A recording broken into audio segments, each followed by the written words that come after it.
the affirmation of the patterned richness of the universe that seemed to be thrown out like a spark by these things. And eventually I pursued it quite far and was for some time a professional butterfly collector in tropical Indonesia in a pre-Buddhist incarnation. And this search for iridescence thrown off by nature, seen first in the glint of metallic ore crystals, and then in the colorful expanse of butterflies, and then in tropical fish, reached a kind of apotheosis with the discovery of the psychedelic plant hallucinogens, where suddenly the color, the flash, the iridescence was not 2 or 3 dimensional, but it was multidimensional. It was inside one, outside one. It was like the ultimate tropical aquarium, the ultimate butterfly cabinet, the ultimate mineral show. And it led me to travel then and to place the particular experience of nature in the wider context of place. And I traveled in Indonesia, as I mentioned, where because of glaciation and the shallowness of the oceans, evolution has been proceeding at different rates on different islands relative to the depths of the separating channels. So as you go from island to island in Indonesia, it's like stepping into 10 different bedrooms, all by the same interior decorator, but all slightly different. Different because of the context in which the evolution took place. And these times spent, and then of course there were the times in the Amazon, which most of you have heard me lecture on, where the pursuit of psychedelic plants was really in the forefront. But I came to see nature as experienced, meaning as it hits you when you walk around in it and pick at it and carry it with you, that this kind of nature had been read out of the repertoire of images that most people bring to bear on their reality. And consequently, the reality is de-spirited. The spirit resident in nature is not visible when these mechanistic grids are laid over it, sort of by a kind of anticipatory osmosis. We called our company, which has existed now 10 years or more, Lux Natura. Lux Natura means the light in nature. The Lux Natura is the salvational radiance that can be found in the organic kingdom. It's a term of Paracelsus. And it has slipped from the grip of modern human beings, except in special cases where it is cultivated as a sensitivity, or where it is in history, or the historical advance of understanding toward sufficiently complete modeling of the ground that closure could occur. And that is now, I think, what is happening, that the human species, which was deputized for Gaia, into the fall into profane time, the time of non-participation in the immediacy of the Tao, through a series of successive linguistic declensions. That's what it was. I mean, this begins to sound almost biblical, because what we're saying is there's a fall, and the fall is somehow related to a confusion of languages, not one from another, but from the object of experience.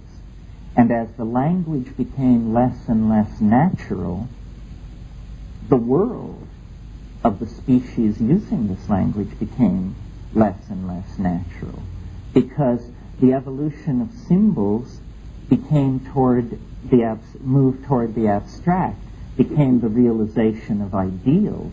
Notice that as early as Platonic philosophy, and I'm not sure, well, no, even in pre-Socratic philosophy, you get the enunciation of abstractions, great overweening concepts which subsume large sets of particulars underneath them. And this ability to subsume the particulars under a name, which is a class name, is the beginning of this process of replacing the natural language with the symbolic structures that then interfere between soul and nature. The reason for this process we can really only guess at. It seems as though nature requires this reflection upon itself, that the completion of nature is somehow in the hands of a single target species, which acts as an enzyme within the global organism of Gaia. From the point of view of an extraterrestrial looking down on the surface of the planet, there are not discrete organisms. There is simply a gene swarm, and through transmission of viruses and numerous non-genetic ways in which genes are transformed, the previously imagined sharp declensions between species are actually somewhat illusory. So that really, within the confines of my body, the unfolding of gene expression and the molecular assembly of enzyme systems and proteins and that sort of thing is simply under a tighter regimen of control than are the same kind of processes which are going on between people. We are really a loosely regulated organism that has a tendency to ever tighten the control between its subunits, so that you can see the evolution of language, the evolution of technology, and its being at the service of media, the rise of cities, oral poetry. All of these things, we seem to strive for greater and greater cohesion, greater and greater free flow of thought among ourselves. And what we're looking toward is a moment when the artificial language structures which bind us within the notion of ourselves are dissolved in the presence of the realization that we are a part of nature. And when that happens, the childhood of our species will pass away, and we will stand tremulously on the brink of really the first moments of coherent human civilization. And when that happens, the noise which haunts our social systems, our inability to couple things together so that they work, will begin to evaporate. This, I think, is already beginning to happen. It's a slow process, but it's a kind of cascading phenomenon such that once it begins to happen, it happens faster and faster. And